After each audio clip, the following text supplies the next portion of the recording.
Dr. Maya Chen stood in the sub-basement of the Johannesburg Deep Space Monitoring Station staring at row after row of decommissioned data servers that hadn't been powered on in 17 years. The fluorescent lights flickered overhead, casting shadows across equipment that most people had forgotten existed. She ran her finger along the dusty surface of server block 7, leaving a clean trail in the grime.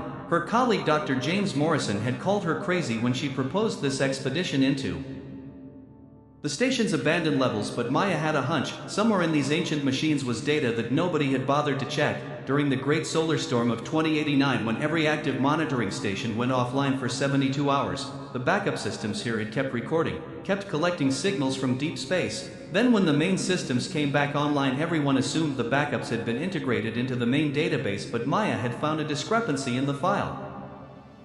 Timestamps, 3 days of data that existed in the backup servers but never made it into the primary archive. She pulled out her portable power unit and connected it to server block 7, the machine grown to life after nearly 2 decades of silence. Dust particles danced in the air as cooling fans struggled to spin. Within minutes, the ancient interface flickered to life, displaying a login screen from an operating system that was obsolete before Maya had even finished graduate school. She typed in the master access codes that she'd spent 3 weeks tracking down through archived administrative documents. The screen flashed green and suddenly she was looking at terabytes of unprocessed radio telescope data from June 2089. Her heart raced as she initiated the analysis protocol. The system was slow, painfully so. Processing speeds that would have seemed adequate in 2089 were laughable now, but she didn't care. She watched as the automated signal detection algorithms began scanning through the data, looking for patterns, anomalies, anything that stood out from the cosmic background noise. 2 hours passed. Maya sat on an overturned equipment crate, drinking terrible coffee from a thermos and checking her watch every few minutes.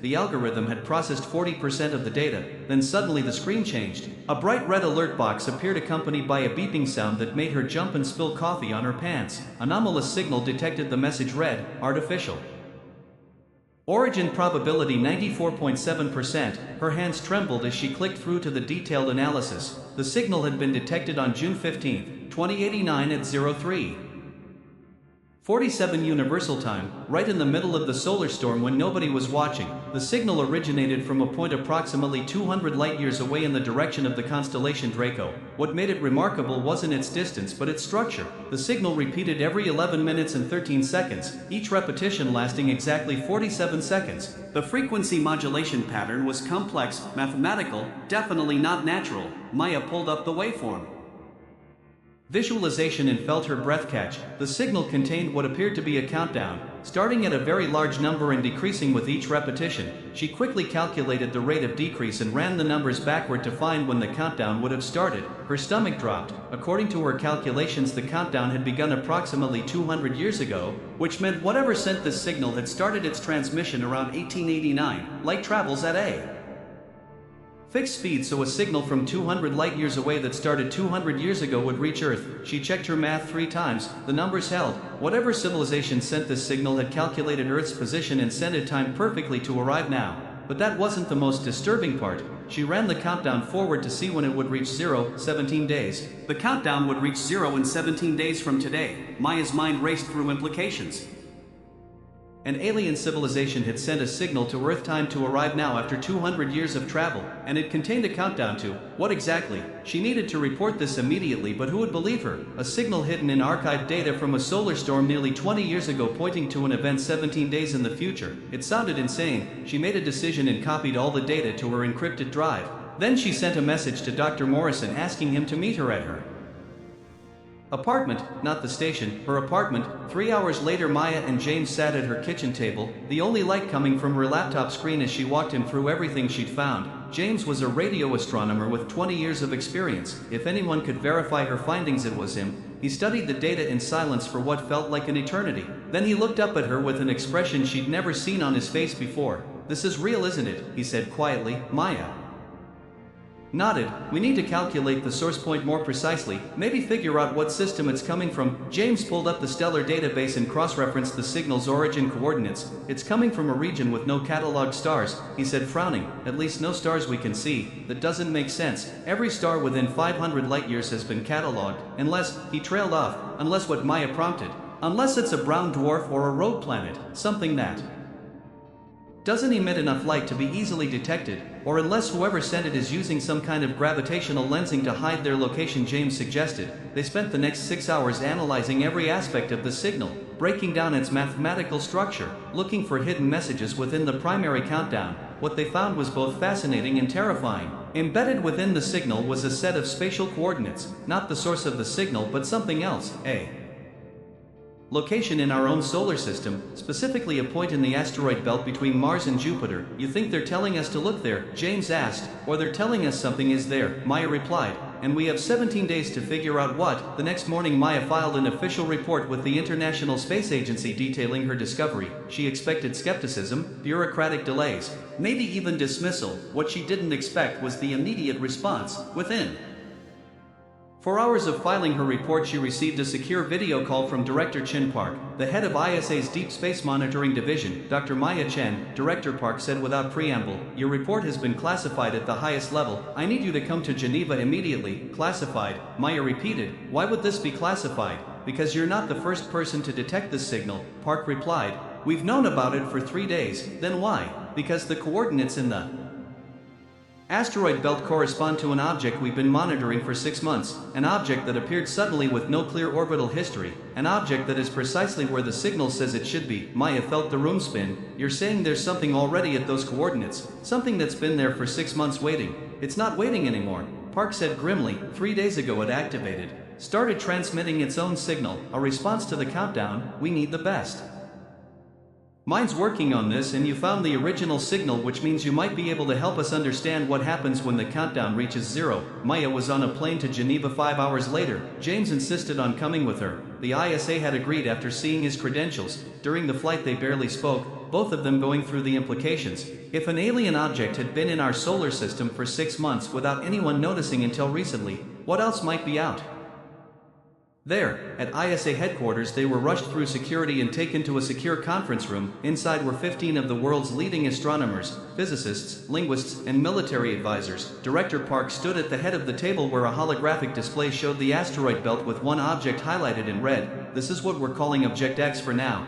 Park explained. "It's roughly the size of a small moon, spherical. Density readings suggest it's not made of any material we recognize. It doesn't reflect light like natural asteroids, instead it seems to absorb light across the entire electromagnetic spectrum. 6 months ago it simply appeared in that location. No trajectory, no orbital insertion. It was just suddenly there." An older man with gray hair and a military uniform spoke up. "I'm General Martinez, ISA Defense Liaison. What we're about to share with you is extremely classified.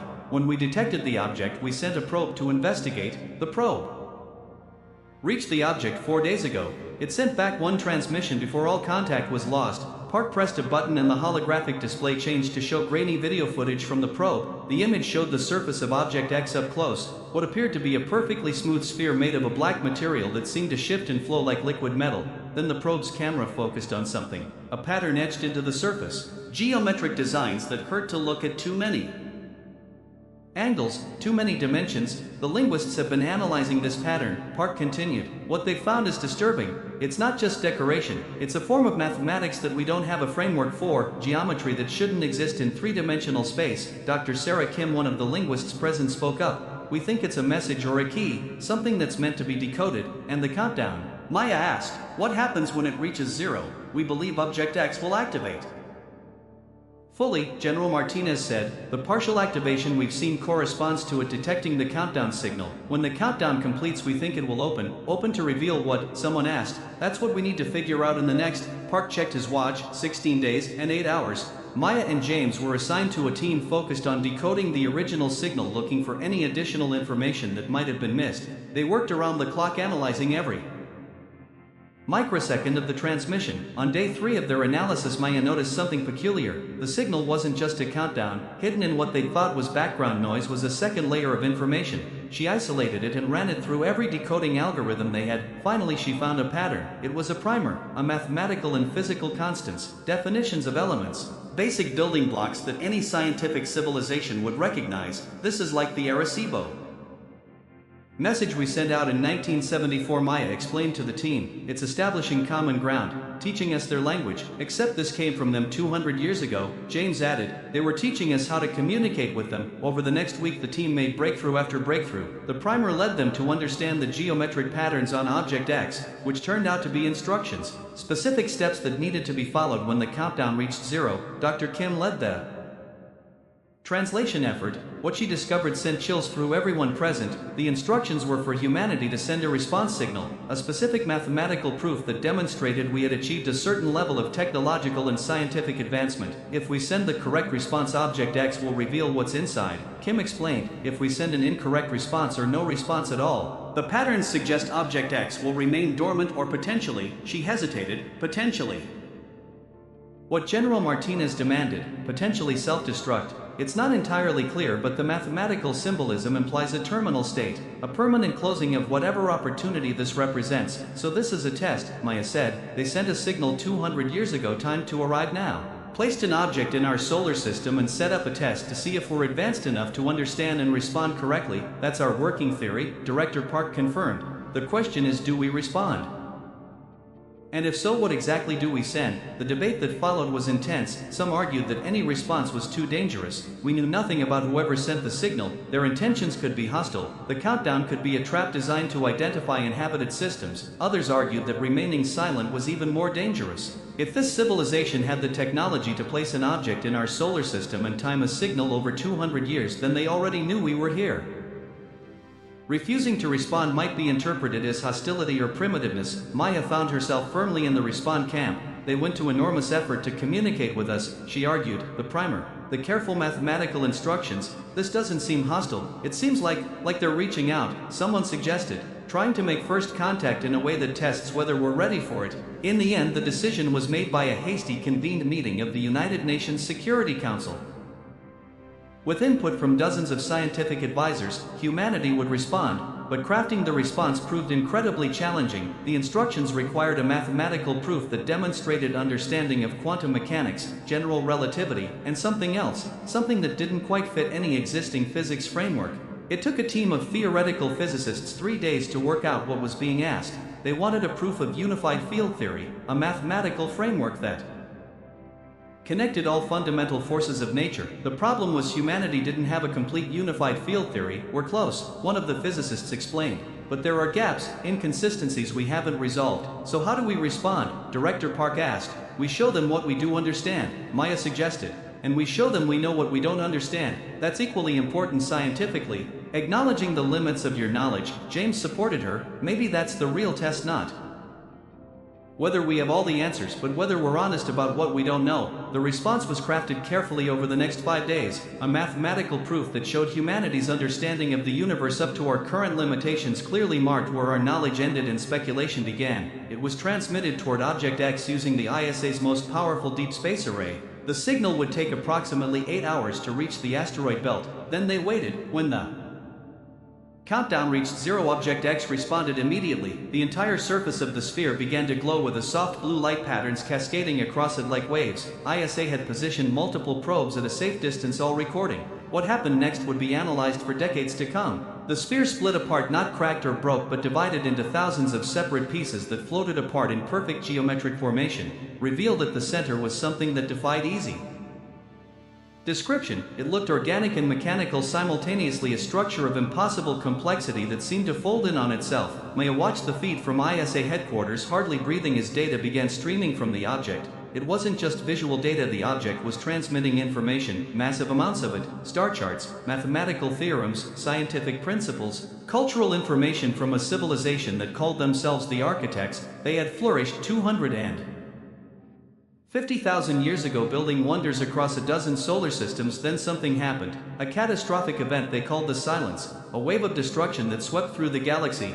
The architects saw it coming and knew they couldn't stop it, so they did something else entirely. They preserved their knowledge. Thousands of objects like the one in our asteroid belt were sent out to drift through the galaxy, each one containing a complete archive of their civilization, each one programmed to activate when it detected electromagnetic transmissions indicating a developing technological civilization nearby. The countdown was a timer designed to give the new civilization enough time to develop the science needed to understand the gift they were being offered. If they couldn't respond correctly, the object would remain dormant. Not out of hostility, but because opening it prematurely might do more harm than good. Knowledge shared before a civilization is ready to receive it can be catastrophic. The architects had learned that the hard way. Over the following weeks, months, and years, humanity absorbed the architects' knowledge. It was overwhelming, revolutionary, dangerous in the wrong hands, but ultimately transformative. The technology in the archive leapfrogged human science by centuries in some fields: clean energy, interstellar travel, medical advances that could extend human lifespan by decades. But there was a warning buried deep in the archive: the silence that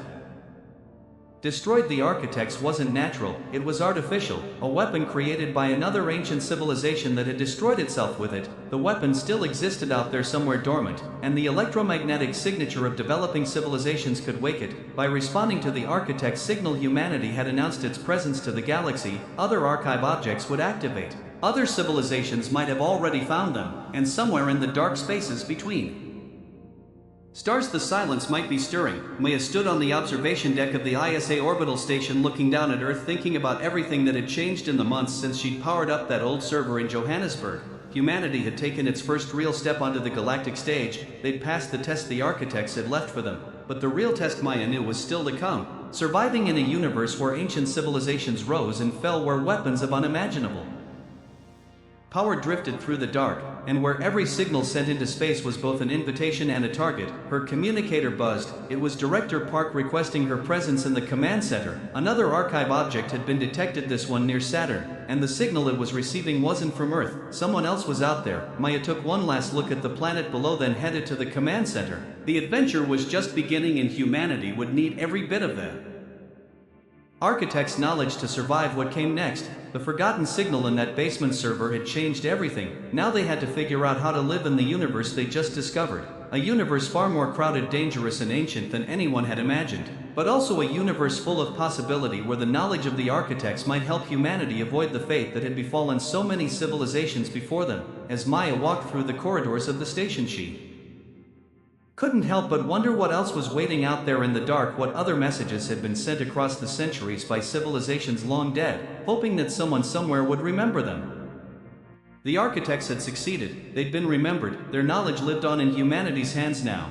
But with that gift came responsibility. Humanity had 17 days to prepare for first contact. They'd used that time well, but Maya suspected it would never be enough. The universe was vast, strange, and full of things that humanity was only beginning to understand. The countdown had reached zero, but in many ways another countdown had just begun. How long did humanity have before the silence found them? How long before other civilizations less friendly than the architects took notice? These were questions without answers, at least not yet, but Maya was determined to find them. She'd found the signal that changed everything. Now she would help humanity navigate the universe it had revealed.